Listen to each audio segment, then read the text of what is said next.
Fala, nação colorada! O Inter é campeão gaúcho em cima das gazelas com um golaço de enervalência. A mídia do centro falou sobre o jogo. Veja a seguir. Mas antes de ver o vídeo, tu confere se tu tá inscrito no canal. Mais de 90% das pessoas que assistem os vídeos por aqui não estão inscritas no canal. Então já te inscreve e deixa o like. E agora é hora de falar do Campeonato Gaúcho, que tem o seu campeão, e é o Internacional, hein? Depois de 9 anos, o Internacional venceu o Grêmio, já tinha vencido a primeira partida na Arena do Grêmio por 2-0, tinha construído essa bela vantagem, aí jogando num Beira-Rio lotado, conseguiu um empate com um golaço de enervalência, minutos depois. Golaço, né? Que, né? Como pega bem, né? Falta. Que cobrança. E aí o Wagner Leonardo empata de cabeça alguns minutos depois, mas o Inter estava jogando com o regulamento, né? Estava mais do que suficiente. Nessas 3 grandes finais que a gente teve nesse fim de semana, né, em Minas, no Rio e no Rio Grande do Sul, que os times que venceram o primeiro jogo conseguiram administrar muito bem o jogo da volta. O do Atlético Mineiro, então, era uma vantagem absurda, 4-0 e tal. Mas tanto o Flamengo, que venceu o Fluminense por 2-1, como o Inter, que já havia vencido o Grêmio por 2-0 na ida, fora de casa, conseguiu levar bem o jogo também de volta e impedir esse octacampeonato do Grêmio, né? Então, assim, é um título que a gente muitas vezes fala assim, é título estadual e tal. Bom, mas primeiro é um Grenal, então isso já ganha uma dosagem extra. E o fato de você impedir um octacampeonato que só o Inter tem no Rio Grande do Sul. Então, é um título muito importante, acho que para o Roger também, para uma consolidação de trabalho do Roger, que começou no ano passado, com um belíssimo futebol no Campeonato Brasileiro. E esse ano demorou um pouquinho a engrenar, até porque você precisa treinar, recuperar, reforçar a memória dos caras também e tal. Mas o Inter vai forte para a temporada. Né? Eu acho que o Inter vai forte para a temporada, tem Libertadores pela frente. Acho que o Inter é um ótimo candidato brasileiro para brigar nas grandes competições esse ano, em 2025. Não apenas pelo título, não, tá? Não, é pelo que ele já tinha feito no ano. Exatamente, o título é a consolidação, mas pelo futebol, pela forma como joga, pelos jogadores que tem, eu acho que é um título muito justo e acho que abre uma porta interessante para o Inter em 2025. Olha o golaço do Valência aí. Acho assim, importante demais também, né, Eric, para ele fazer esse gol, porque a gente sabe, o Valência chega ao Inter em 2023 com uma expectativa muito grande, porque ele é ótimo. E demorou para ele começar a fazer gol, né? Hoje ele vem como um contraveneno ao Luiz Soares no Grêmio, né? Estamos falando de jogadores de prateleiras diferentes, mas é um cara grande no futebol também. Ele é muito bom jogador. Ele se destacou, por exemplo, em campanha de Premier League do Crystal Palace. Então, é um jogador que, hoje, por exemplo, não dá nem para dizer que ele é titular do Inter. Ele estava jogando porque o Borré se lesionou. Aliás, é um outro ponto de destaque isso. O Inter vence o Grêmio sem, basicamente, o seu principal jogador da metade do ano passado para cá, que é o Wesley. O Wesley ficou de fora do primeiro jogo. O ataque, né? O Borré, Eles entram só no final. E o Alan Patrick não estava 100%, porque voltou de lesão recentemente também. O próprio Thiago Maia perdeu foi e voltou. Ia sair, né? Foi e voltou. Então, o Bruno Henrique foi titular hoje. Olha a imagem que a gente estava falando com o PC ali. Não tem como definir nada. E assim, pro Grêmio, cara, por mais que eu acho que o Grêmio tenha feito um jogo hoje melhor do que fez semana passada, principalmente depois que leva o primeiro gol do Inter, né? Acho que a reação do Grêmio nas duas partidas também, né? Não tem muito o que fazer. Acho que dá pra gente citar a revolução na escalação do time, né?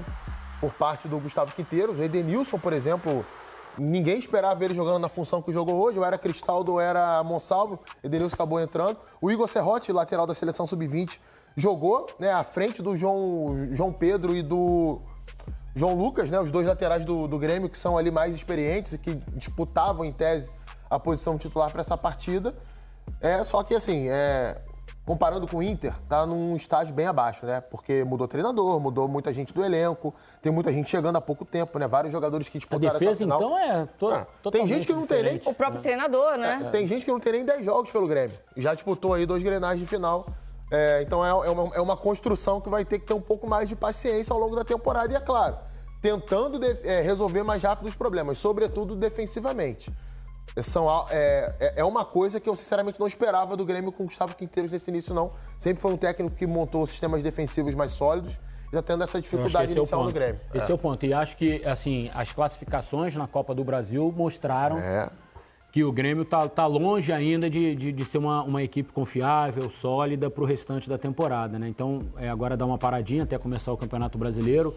Talvez seja um bom momento também para treinar, descansar, recuperar e preparar o time para o Campeonato Brasileiro. Mas é o que o Coutinho falou. A gente vem de um Vélez campeão argentino sob o comando do Quinteiros com a melhor defesa da competição. Isso. De 27 jogos, o Vélez não levou gol em 13. Exato. Melhor defesa da competição. E aqui no Grêmio, um time assim que, por enquanto, não é um time sólido atrás. Até em alguns momentos foi bem vulnerável, né?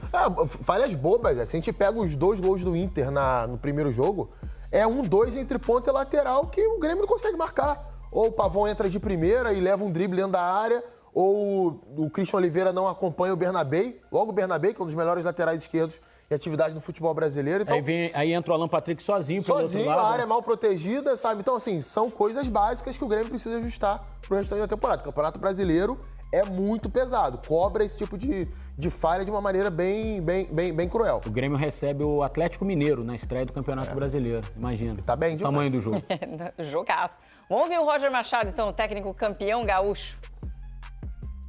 A gente sabe que em diferentes momentos da história futebolística do estado, né, referente aos 2 principais clubes do estado, alguns estaduais marcam mais do que outros, né? Foi assim em 97, em 2007 também, se a gente pegar uma história recente pelo lado do Grêmio.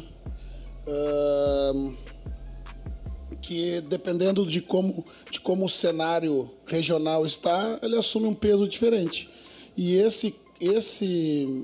essa final de estadual, essa conquista, ela vai ficar marcada, né, por todos esses elementos que foram debatidos ao longo de toda essa competição, né? Interrompeu uma série, né, do adversário, né, muito tempo sem a conquista, a possibilidade de resgatar algo, né, que durante a semana, né, eu dei a coletiva e falamos dos fantasmas das eliminações, né, que assombravam de uma certa forma esse primeiro momento, né, a gente retirar tudo isso da frente para que o clube consiga seguir o caminho pavimentado por uma conquista e buscando as outras tão importantes quanto essa, né, que assume e assumiu um peso grande, né, por tudo isso que a gente falou. Então, para mim e para o grupo de jogadores, né, muitos, né, eu vi muito na fala do Borré, vi muito na fala do Alain, né, jogadores que foram muito vitoriosos, com conquistas muito pesadas, desejando muito estar na história do clube, né. Todo um grupo muito jovem, né, com alguns jogadores muito experientes, né, mas a gente começar a carreira vencendo, sendo muito jovem, também é importante, né? Ter o rótulo de vencedor também é bem importante. Agora, você viu a camisa do Roger, né? Essa terra tem patrão. Né? Assim, o Roger é um jogador histórico do Grêmio, campeão de Libertadores, campeão de Copa do Brasil, campeão brasileiro. É um grande nome na história do Grêmio como atleta profissional. Óbvio que hoje é um outro momento, mas eu, que sou mais velho, me chamou a atenção ver o Roger com a camisa do Inter. Você nunca acha que você vai ver uma cena exatamente, dessa. Exatamente, escrito, essa terra tem patrão e um baita escudo colorado ali, né? Não, normal, assim, não tem nenhuma crítica a isso, não. Eu só acho, assim, me saltou os olhos a imagem, vê o quanto né? Futebol é dinâmico. Mal comparando, é como se a gente vê, sei lá, o Kahneman daqui a 20 anos treinando o Inter e com a camisa dessa. Que o Roger foi emblemático na história do Grêmio. Vou te falar assim, vou te dar um exemplo. O Felipe Luiz, num clube do Rio, sendo campeão em cima do Flamengo, dirigindo o Fluminense, Vasco, Botafogo, escrito assim, no Rio de Janeiro é esculacho, sei lá, e um escudo do outro time. Pode acontecer. Não, claro, e se acontecer é normal, o futebol é profissional hoje em dia. Mas salta aos olhos, assim, a imagem do Roger ali com um escudão colorado. Tá à vontade demais.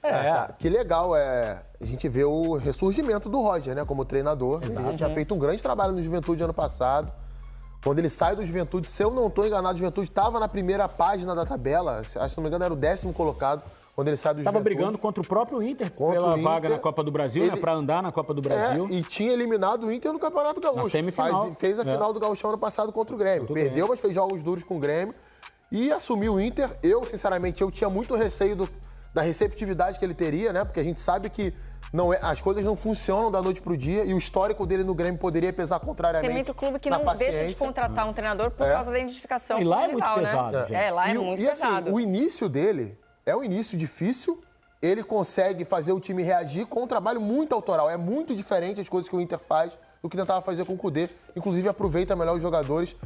É um grande... O Bernabé não existia no Internacional, por exemplo. Só para dar um exemplo do que o Coutinho Era está a reserva falando. do René, que hoje nem no Inter tá mais. Tá no Fluminense. Não, ele ajeitou o time. Tem uma arrancada impressionante no Campeonato Conseguiu Brasileiro. administrar 2 jogadores de tamanho do Borré e do Valência. Não é fácil botar um deles no banco. Não é fácil. E o Roger, com a habilidade dele e tudo, conseguiu. O Valência passou boa parte do Campeonato Brasileiro sendo reserva no Internacional. Ele tá... Isso aí, o título só sacramenta realmente esse... E só uma coisa rapidinho. Quando eu falo ressurgimento, não é que ele estava apagado, é porque se esperava muito do Roger inicialmente, ele acabou não encaixando alguns trabalhos e teve que dar alguns passos atrás para retomar a carreira. Tomara que agora ele consiga seguir aquele voo o que o Coutinho quer imaginado dizer, hoje inicialmente. ele dirige um time que pode ser campeão em outras competições mais importantes na temporada. Botou um time Exato. grande. Quando a gente for fazer a lista de favoritos para o Campeonato Brasileiro, o Inter vai estar na parte de cima. Sem dúvida.